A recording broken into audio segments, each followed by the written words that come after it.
All right. Hey, how's everybody doing? Hey, welcome to the show Inside the Laughter Studio. I'm your host, Jef Rawls.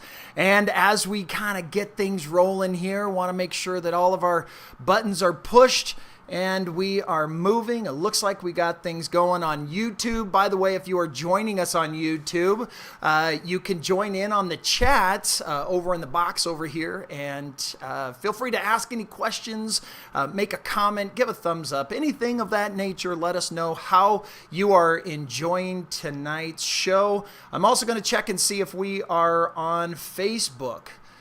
Because we likewise are broadcasting live to Facebook right now. Are you kidding me? This is great. Who knew that Jason Gray is going to be joining us in just a few moments? Are you kidding me? Do you even know who Jason Gray is?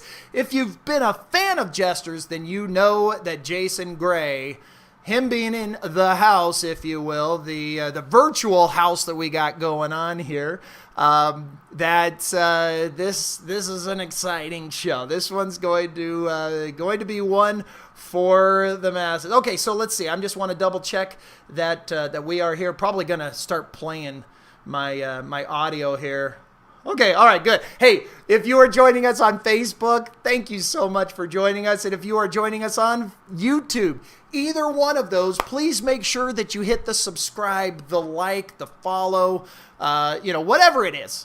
Whatever it is, push that button, turn on the notifications, and so forth. So, now, you guys have seen him on our Jester stage. In fact, our opening card there is a photo of Jason when he had joined us. Golly, he's joined us a number of times, but I think that was probably just maybe a year and a half ago or so. And I've been traveling with him last year before all of this got going. We were on tour with his comedy group, the JK Studios, and that was successful. That was amazing. It was fantastic. In fact, that went so well that we started to do another tour with JK Studios, and literally like 2 weeks before the relaunch of the Glow Up Tour 2.0, COVID 1.9 stepped in, and all of a sudden we've got ourselves a shutdown, and we had to cancel that. So we're going to talk to Jason Gray about that. Jason Gray, originally with Studio C, and they grew so big that Studio C, the cast of Studio C, went on to begin JK Studios, and these guys are lighting it up. They have over nearly 400,000 YouTube followers. If you're not following them, you need to. Also, they're working on a project called Villainous Incorporated, and with Colin Mockery. I'm excited to talk to Jason Gray about that. So without further ado, and like I always say, this whole time I've been a-doing. So without further ado, please welcome Jason Gray. Hey, Jason! Can we clap? Thank Jason. you, Jeff. Ha! You're here! Thanks to everyone out there. Here I am. That's fantastic. I got to tell you, please don't tell any of the other JK Studio cast members, but you are my favorite. No, stop. Am I allowed to say that? Oh, my goodness. Yeah. Cool. Hey, Matt said you said the same thing to him. I do. Anybody that I have on the show, that's the person who is my favorite. And right now, you and my brother are my favorite. Awesome. So, golly, where do we even begin with just kind of getting inside the head, inside the laughter with Jason Gray? Jason, first of all, tell us about yourself. I know I just gave an introduction, but tell us about you. Who are you? Yeah. Okay. Well, I am originally from Boise, Idaho. I am the fourth of 6 boys, no girls, poor mother. I guess, Jeff, you know how that is, having a lot of boys. I do. But at least you have one yeah. daughter. My mom had none. I went to BYU to be a dentist, and obviously didn't go that route. Life happened. I got into a sketch comedy group called Divine Comedy at BYU, and that's where I became friends with Matt Meese and Mallory Everton and Jeremy and now the whole gang, the whole Studio C gang. We were doing basically what we were doing on Studio C at BYU on a much smaller scale with, $5 props for the entire show. But we made it work and we had a lot of fun. And we eventually pitched that show, our stage college show, to BYU TV. And they gave us $10 to make a pilot for Studio C. And eventually it kind of took off. Awesome. It's just one of those things. I think there's a lot of sketch groups, improv groups, even stand-up comedians that, they get started. They kind of have this thing, right? You guys had that with Divine Comedy. There's a lot of college groups and so forth that say, man, if we could just take this, because if I know and understand that group, the Divine Comedy group, if I know and understand you guys, there was something magical about that said, man, this is working, right? Let's do something more with this. So tell us about that. What was that process of saying hey, we've got this, we pitched it. How do other people step into that arena? Right. Yeah, I mean, I like you said, it was around 2010, and we just I really feel like it was a magical group, because Divine Comedy had been going on for 10 years before I had even got there, but it was kind of, revolving cast and stuff. But the cast we had was just so special, and we were selling out shows within 10 minutes at BYU. People were scalping tickets to get into the shows. It was that's awesome. More and more like an underground market trying to get in. We did some Harry Potter stuff. That's when I did my first Snape impersonation. And we were I remember Matt saying specifically, because he's a couple of years older than I am, and he was about to graduate. And he's like, I really don't want to be a psychologist. I want to just keep doing what we're doing. But he didn't know how, because it's there wasn't really there's not a huge amount of networks at Utah, and people don't usually think of Utah as the comedy capital of the world, but he went to BYU TV because they had just built the new broadcasting center there, and he said, hey, I think you guys come to our show, to kind of the top executives there, and I think you'll like what you see. And at first they said no, and then they said no again, and then there was one show left of the year. We're like, okay, guys, if you don't come this, you're not going to see us, because people are going to graduate and stuff. So you got to come to this show. And so fortunately, a couple of them did, and they were like, oh, okay, I see what this is. I could see how this could be a thing. Nice. You said that Matt was going to go on to be a psychiatrist. I know that all of the other cast members all had completely different paths. As the dentist of the group, did you give everybody laughing gas? How did you get everybody laughing? That is one of the key ingredients, obviously, is having a following and making sure that everything that you do is hitting. Right? A comedy show without laughter is like dinner. Yeah. That's the magic of performing in front of a live audience, because you can pitch, a sketch or whatever to your friends, but just because they laugh doesn't mean it's going to appeal to the masses. But that's what was so great about BYU, is because they could, the executives could go in, and we had about 300 people there, and, we brought the house down. And so even if it wasn't their style of humor, they were like, obviously this is resonating with people.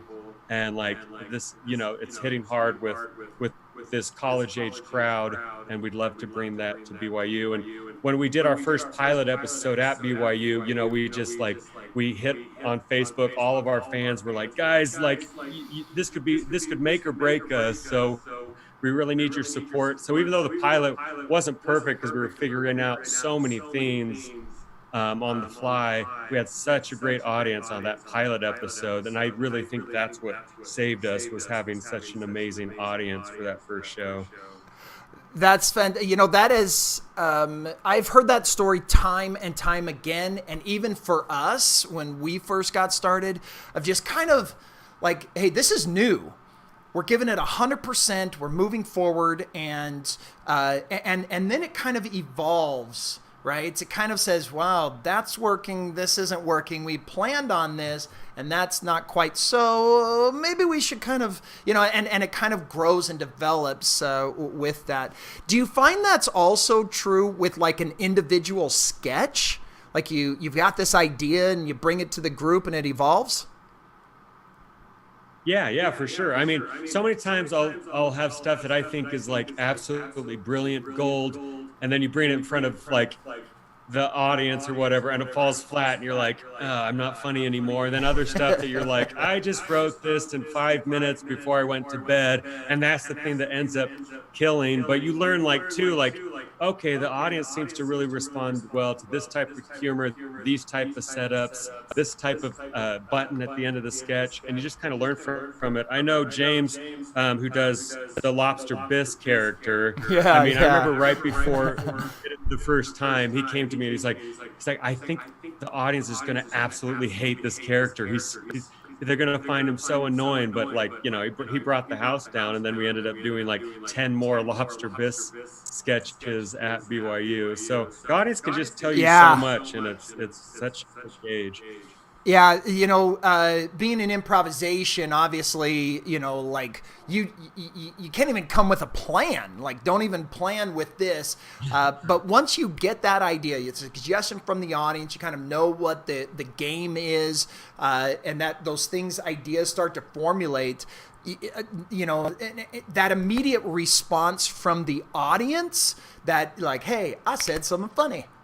And the audience laughs like, right. Okay, whew, Lobster Bisque worked, But I'll tell you what, when coronavirus first hit, we like, hey, we can't have audiences here. We're gonna just broadcast this online. We were still doing our shows at the theater, on the stage, talking to the audience, give us suggestion, texting, all of that, right? And then we'd start our scene, and we're like, okay, there's something funny. And like we're so used to that immediate feedback. And it was just like crickets in the corner. Like, oh no. Like, we had so many of our performers that just kind of sat there going, I don't know if this is working. And all of a sudden it's like damaging the ego. It's not damaging, but it's affecting. It's totally affecting. And so, I know that you guys have had some sketches that are just like hit, billions of views, and then others that's kind of like, we'll watch this just because, but we're not going to share it. Right. Hey, speaking of that, sure. Tell me about, you coming and doing improvisation with us. When we first invited you guys, like Matt was first, and I think Mallory, was second. Whatever the order was, eventually you came in the top 4 or 5, whatever. And what was your experience of kind of that transition for the first time? Like, I'm now in front of a live audience and I got no clue what I'm going to do. Right. Well, yeah, it comes from a world where you've rehearsed like these sketches for 2 straight weeks, and you know exactly what you're going to perform in front of an audience, to being like, okay, what's the funniest thing you got on the top of your head? I remember the very first game that I played at Jester's, I didn't come out at all. It was one of those games where, if there was a funny idea, you're supposed to come out and say something. And I just stood there like in the shadows. And I can't remember or one right.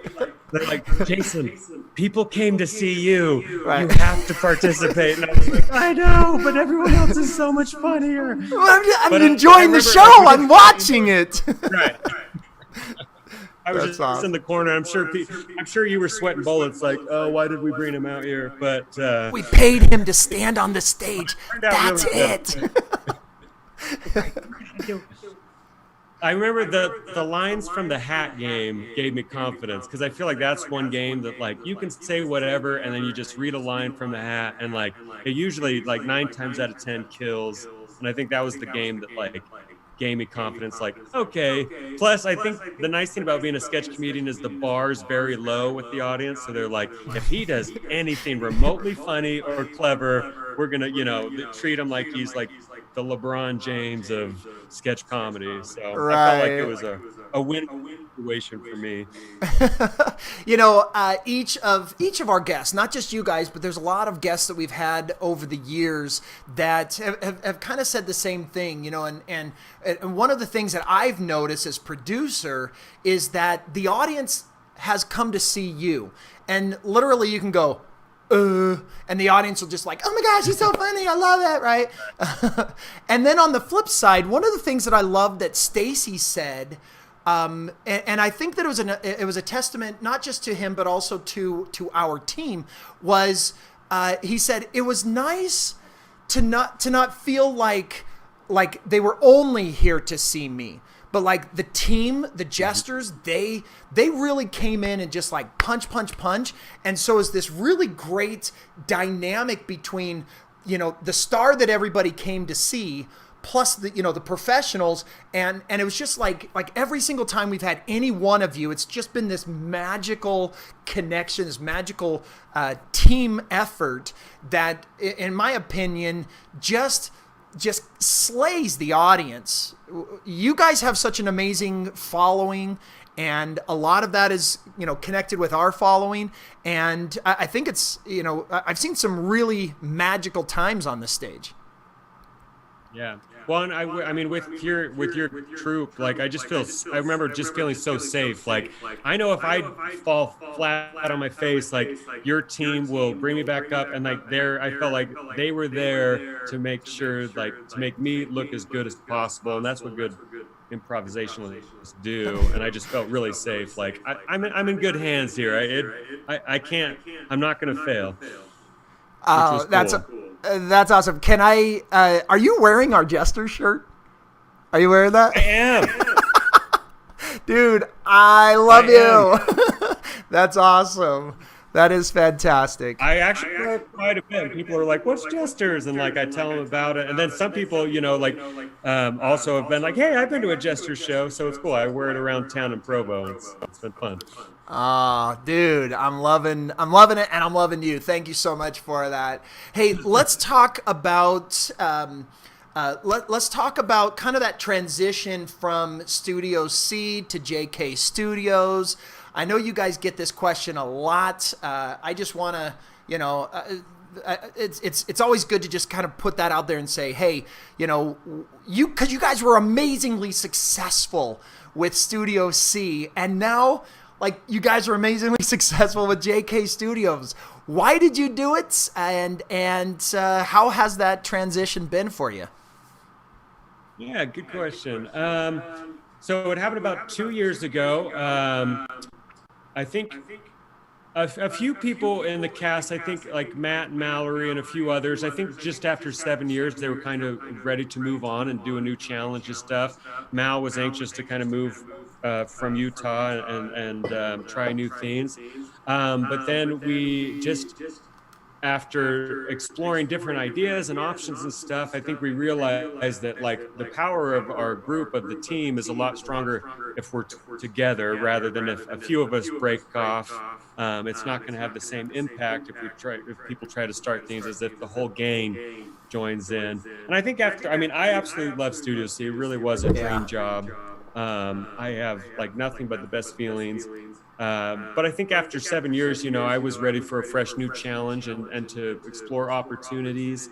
And so I think it just felt like it was a good time. And like, we knew like, if we're all going to jump ship and do this together, like it's either kind of now or never. So we just kind of took a leap of faith. And for the most part, obviously every new venture has its ups and downs, but we've definitely had a lot of really great things, like the NBC show we were on last summer, Bring the Funny, where we got to perform sketch comedy in front of the judges were Jeff Foxworthy, Chrissy Teigen, and Kenan Thompson, and like and be around all these professionals in LA. And it was just like and if we wouldn't have left BYU TV, we wouldn't have had that opportunity to do that. And there's been some other things where it's just been like, okay, I think we made the right decision.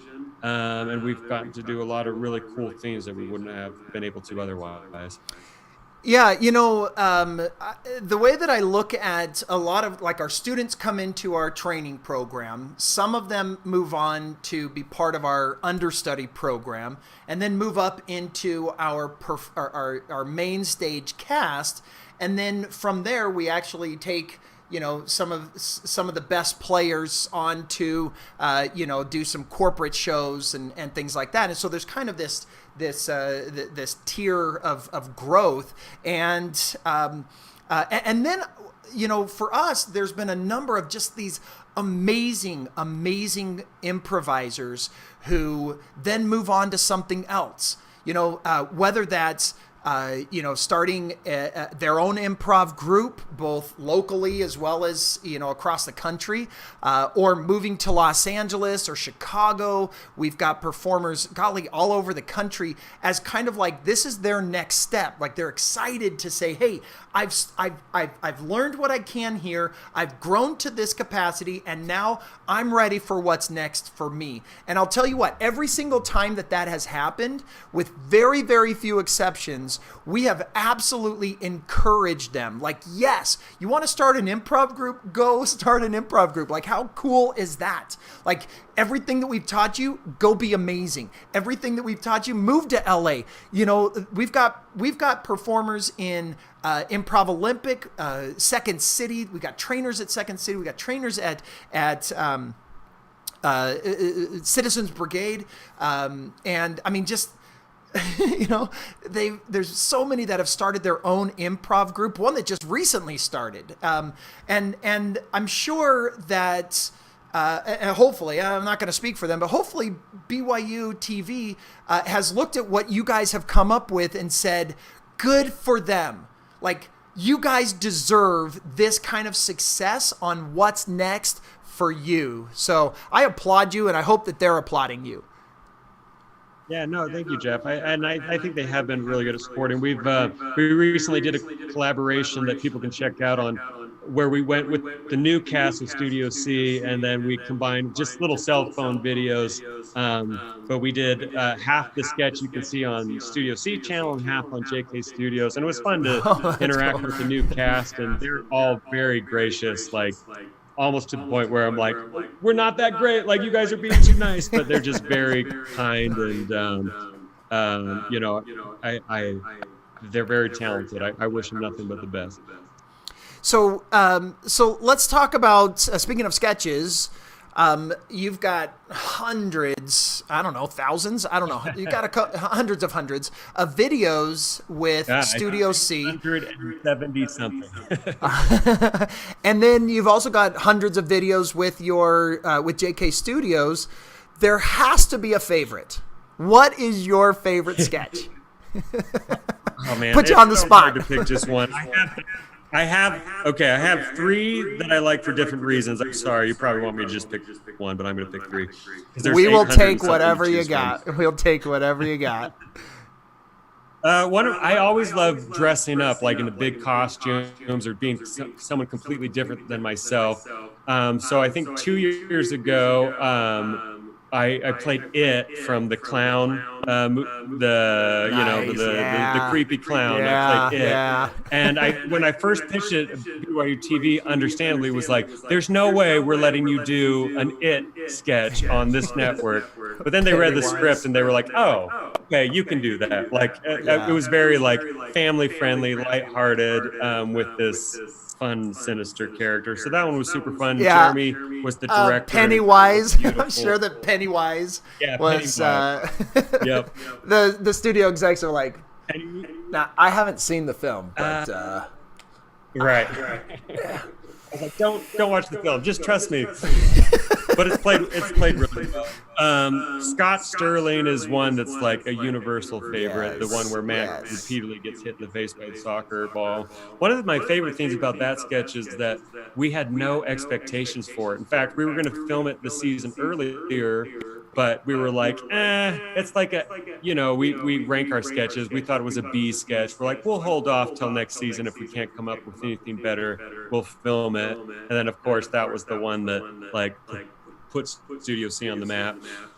Yeah, And it was one of fun. the things. Sorry, I didn't mean to interrupt. One of the things that I love about that sketch is because you start here and you build, you heighten, and then about the time that the audience is catching on, this is funny, like you gotta let go. No, we're gonna do it again. I just think that the build on that is perfect comedically. Oh, thank you. It was a lot of fun, and Steven and I were the commentators, and so we filmed the sketch first, and then we added all the commentary after. So we actually they set us up in a booth, and we commentated on it, and they showed the sketch, and so we just kind of acted like it was a live event. So we were just doing a lot of improv and riffing, and there were some fun jokes that Matt had written out too, but it was just a lot of fun. It felt like we were really at a soccer game and stuff. We had a blast with it. I do recall, and then I want to hear your the next favorite sketches. I do recall seeing or hearing about that there was some fake news program in like a foreign country that actually took this as like a real legit story. Is that true, or am I starting urban legend or what? No, you're it sounds like an urban legend, but it's 100% true. I think it was Lithuania. It was some Eastern European country.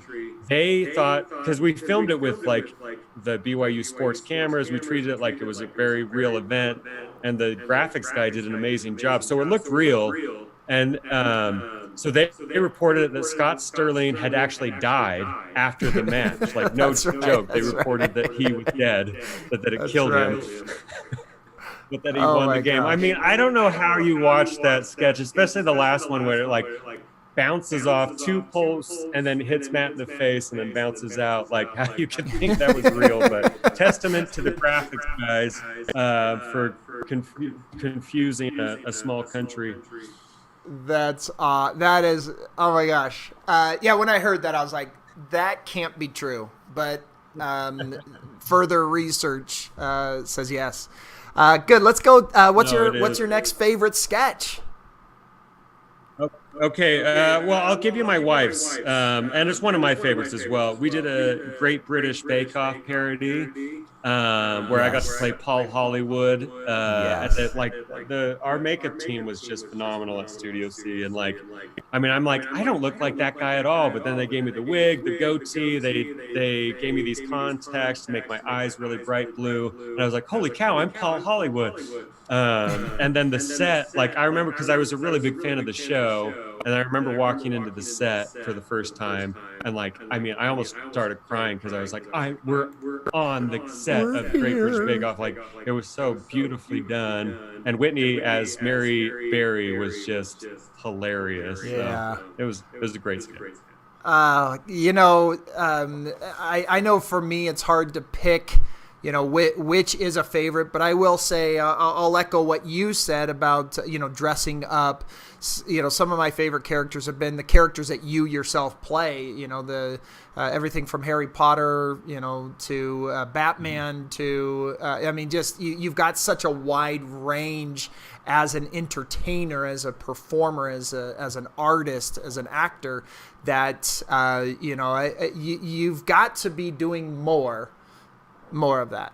Well, thanks, Jeff. It was truly a dream come true to be able to just be I just want to play. I remember I just wanted to dress up like the creepy general on the Lord of the Rings, on the third one. Gothmog is his name. I had to look it up, but he's got this crazy outfit and looks, and I was like, I just want to be that guy. So I wrote a sketch pretty much just so I could dress up like him. Just that's cool being awesome. able to do that. Who do I want to be today? Yeah. Right. Fantastic. So do you have any, what's your worst sketch that actually got aired, got put into play, that you're like, please, nobody see this. There's been quite a few. I think probably the one that sticks out the most, it was actually the last season I was on, so season 9.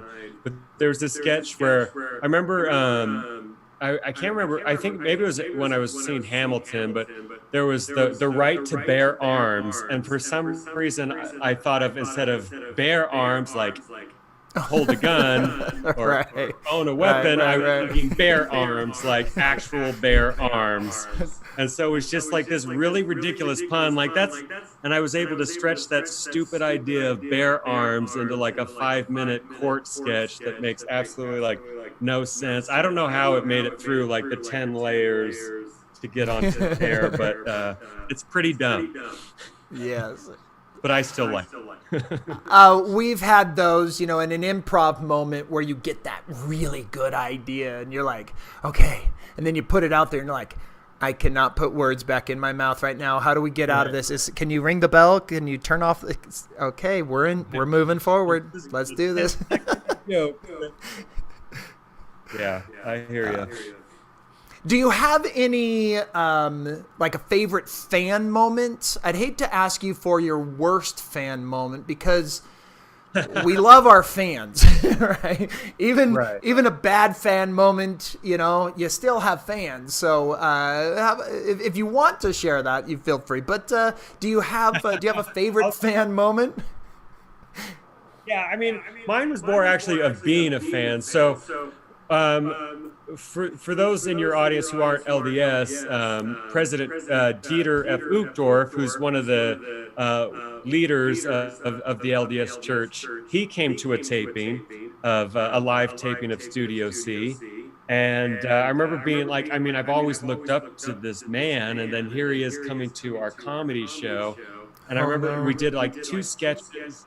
And Matt was like, because I can do a pretty good, decent impersonation of him. He's from Germany. He's got this really rich, like beautiful German accent. And Matt was like, you should impersonate President Uchtdorf in front of President Uchtdorf. And I was like, I had no idea, because some people like would take that the wrong way, like you're mocking him, and he's like this like church authority, like this could totally backfire. And so I remember I told Matt, no way. But then I watched him as he was in the audience, like with the sketches, and it just seemed like he was having the time of his life. Him and his wife were laughing and just, they were just really enjoying themselves. So I'm like, I think he actually might be a good sport about this. So somehow Matt convinced me to do it, and I got up and I did like this 1-minute monologue of acting like I was President Uchtdorf. Oh, geez. And then I finished, and I was really scared, like how. And then his wife stood up and gave me a round of standing ovation.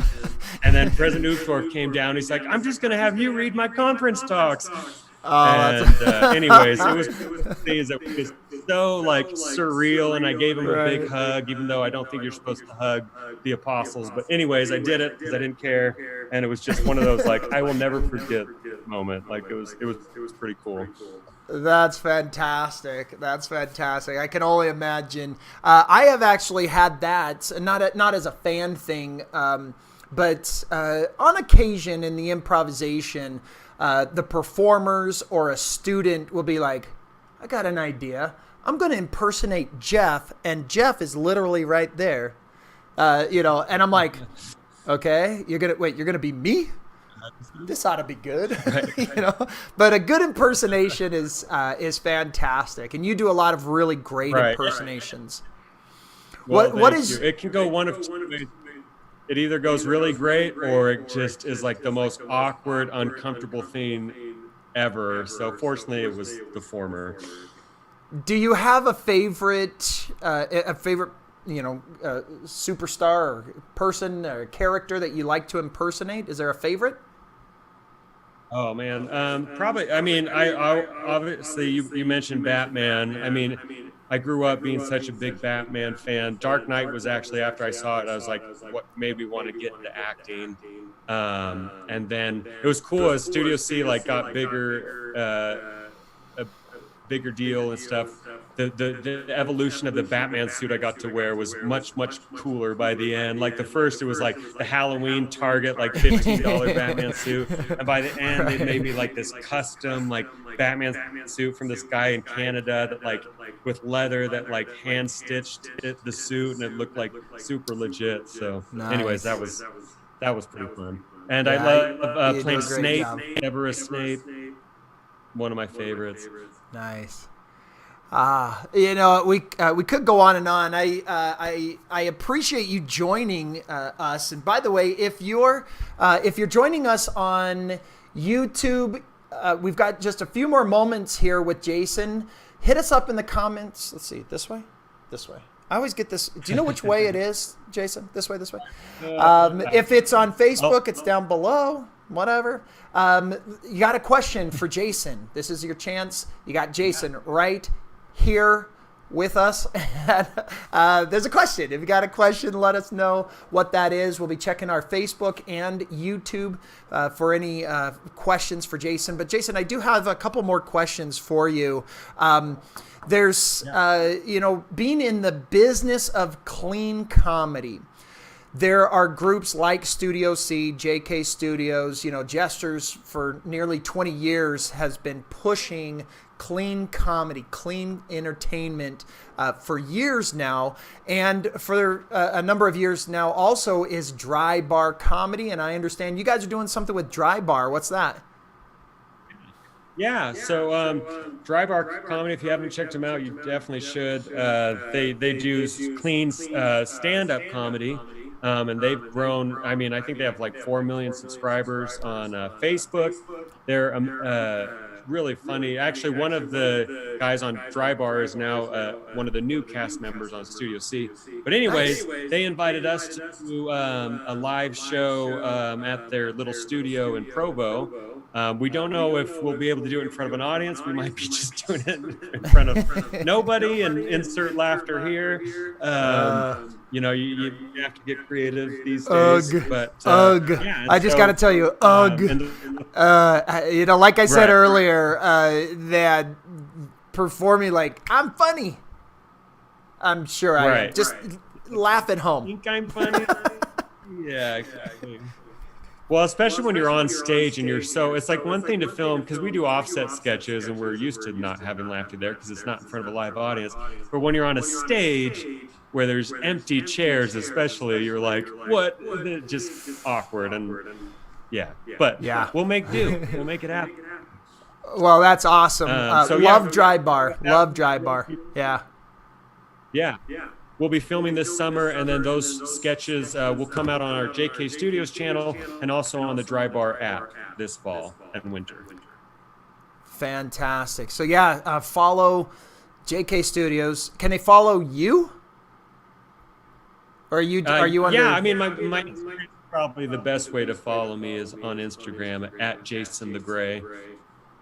Awesome. So, okay. But yeah. And then also follow Dry Bar. We huge support of Dry Bar, pushing clean comedy.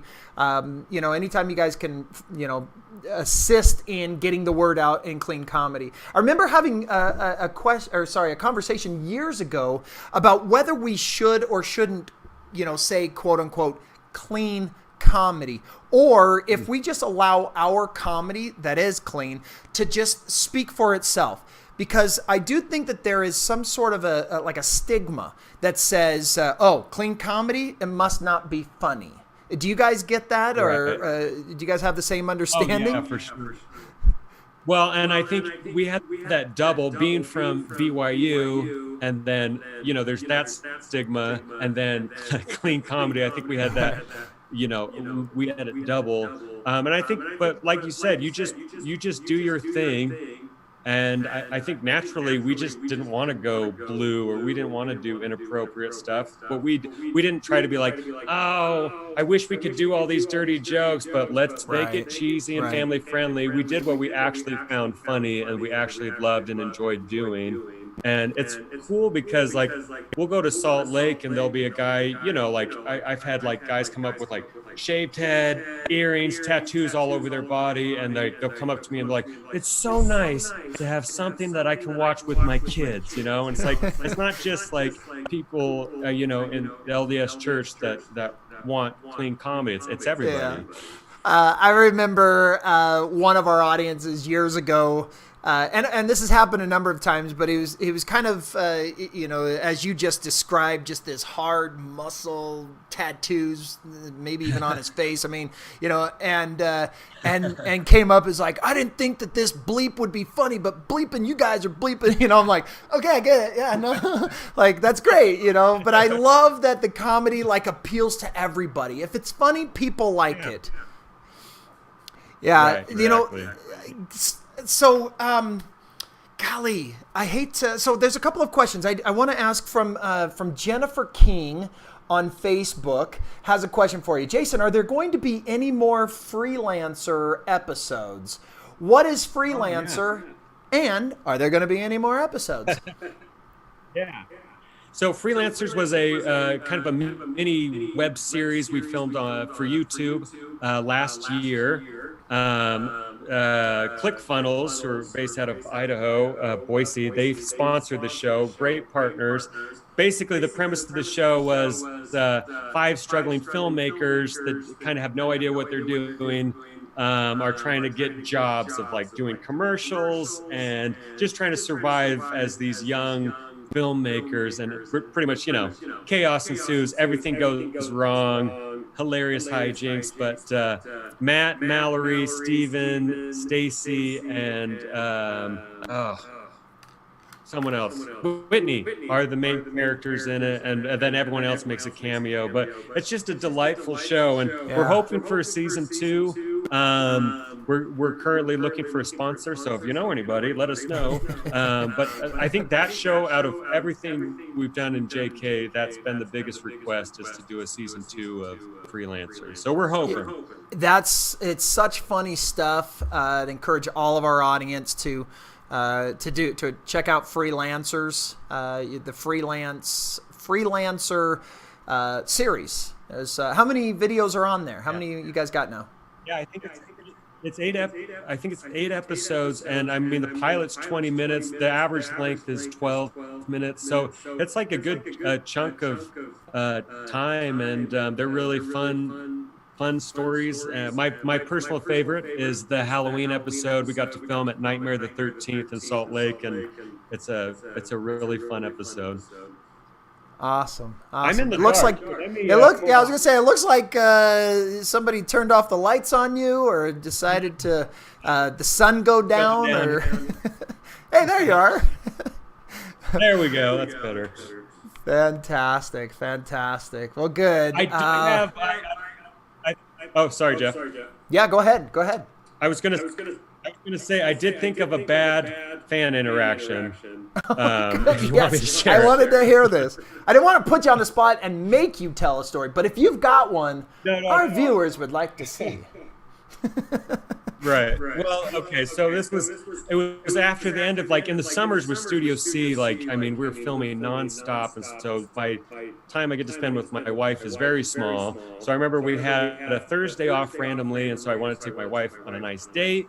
We're very excited to just be the two of us. We had babysitters. And so we get to the restaurant, and immediately this guy comes and he's like, "Hey, Jason, blah, blah, blah. I love, Studio C." He was very nice.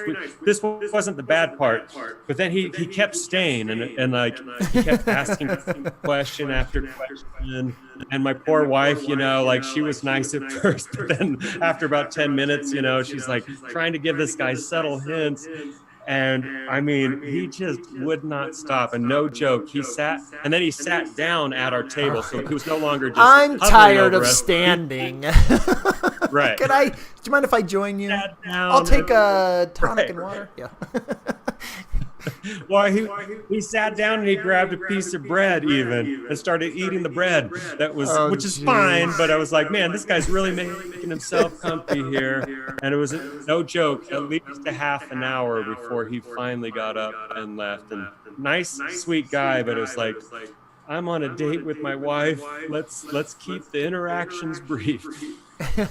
Do you think a guy like that, by chance, if he were to watch this, that he'd be like, crap, he's talking about me. I thought we had a good interaction. No, I thought he was great. I thought he was being cool. Like, that was, man, I feel stupid. Well, his daughter finally called him out, so I think he knows what he did was Oh, wrong okay. because his teenage daughter was like, "Dad, you've been here forever. What are you doing?" And she just like grabbed him and like kind of like carried him away. Although I did think it was cool. It's like, well, it's cool that it's the adult who's the fan instead of the kid. But Right. he was a nice man. He just lacked a few social cues. Awesome. Well, earlier mentioned about Villains Incorporated, and right now it's kind of shut down, so to speak. The production has halted or paused, just through this quarantine. Tell us a little bit about that. Who's involved, and how are you guys holding up through the quarantine? Yeah. Okay, so with Villainous Inc., I mean, we've had the idea to do this. The basic premise is like these three henchmen friends. They keep working for these supervillains, but they keep dying because of, all these great superheroes like the Avengers, Batman, or whatever. They keep taking out their bosses, basically. So they keep on becoming unemployed because their boss basically dies, and then they don't get paid, and so they're struggling to find work. And so it's just them deciding that they want to be their own bosses. So even though they don't have superpowers like most villains, they're going to go out and do things their own way. And Mallory is the lead in it. She does a phenomenal job. And then Colin Mockery is her sidekick from Whose Line Is It Anyways? And he is...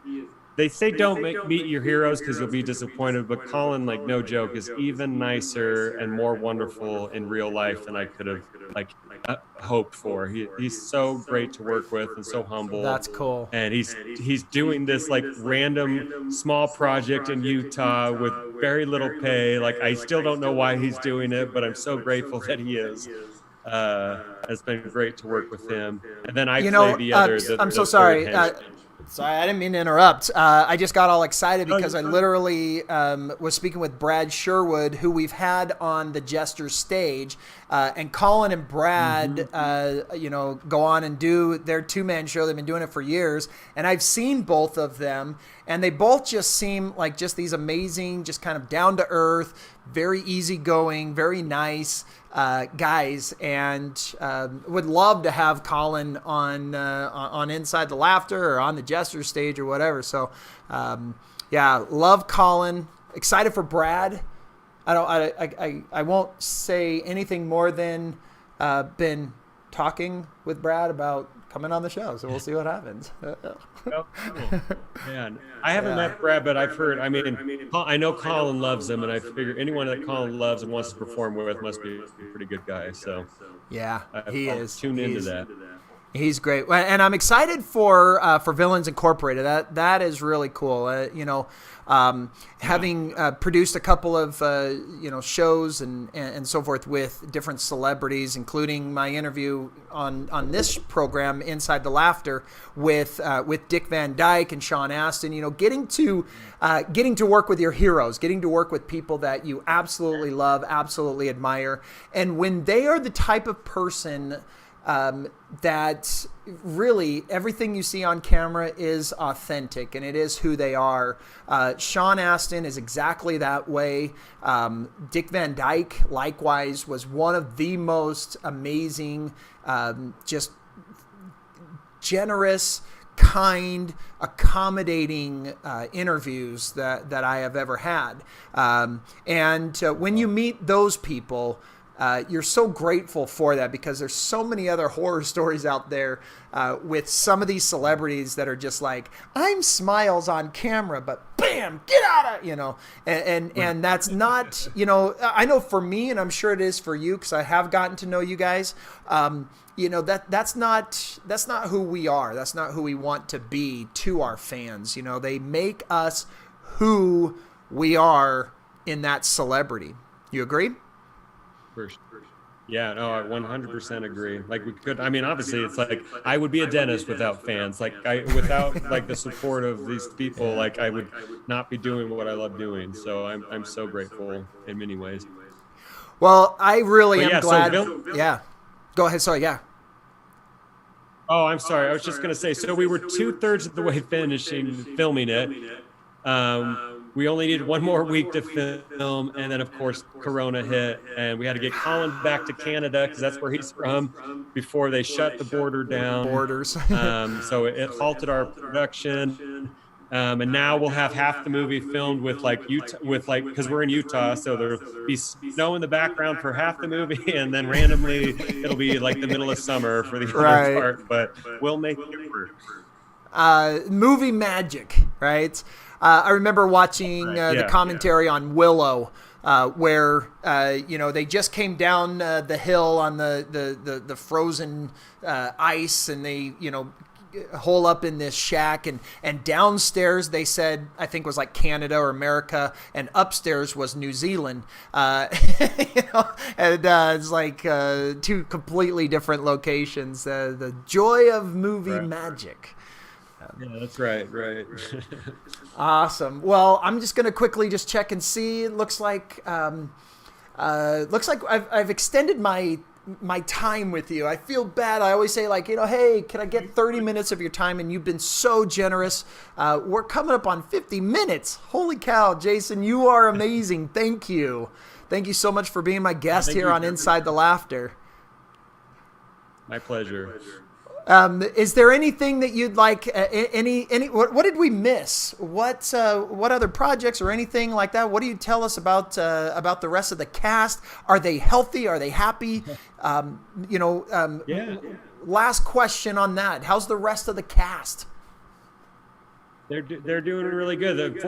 We all, except for Mallory, who moved to LA, we all live very close to each other, which is fun. But everyone's healthy and happy. People are doing side projects, commercials and things to kind of weather the storm and just be creative and things. We're still doing stuff on JK Studios, and we're just making it work. We're just adjusting. And the nice thing is I really feel like there's going to be opportunities in the future, as long as this is like advice for all creative types, actors, producers, writers, keep at it, because once all this ends, we've seen how important entertainment is to people. It's what's kept people sane during this time.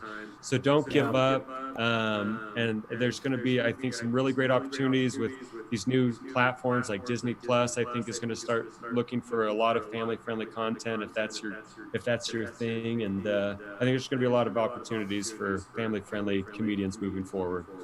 Excellent. Well, thank you so much, Jason. Sure appreciate you joining us on Inside the Laughter. And please make sure that you follow JK Studios on YouTube. Follow them on Facebook, Instagram, Twitter. I believe you guys also have a Patreon, and golly, they're everywhere. Just follow them everywhere, right? JK Studios. And also Jason the Gray. Feel free to follow him personally. A fantastic guy. Again, Jason, I sure appreciate you joining us here tonight. We wish you well. We wish you success and happiness and health. Please give all of that as well to both your family and the rest of the JK Studios cast. Thank you, Jeff. I wish you guys the best too. I appreciate you having me on the show. It's been fun. Excellent. Thank you so much. All right, we are going to sign off here, and please make sure that you also subscribe to Jester's Improv on YouTube, Facebook, Instagram, and Twitter. Also, let's see, there's one more thing I was going to say. I completely just spaced, and that is, Funny Network. Yeah, so you're going to be able to watch this on funenetwork.com. And we've got a number of other videos with Jason. We've got videos with Mallory. We've got videos with Matt. In fact, if you haven't seen the video of me and Matt Meese diaper sniffing, then you're missing out. You got to go to funenetwork.com and check out Matt Meese from JK Studios sniffing diapers along with me. It's not what you think. It's actually funny and not gross. It's gross. and funny. So, all right. Hey, guys, thank you so much. We're going to sign off here and say good night and stay healthy, stay happy. Good night.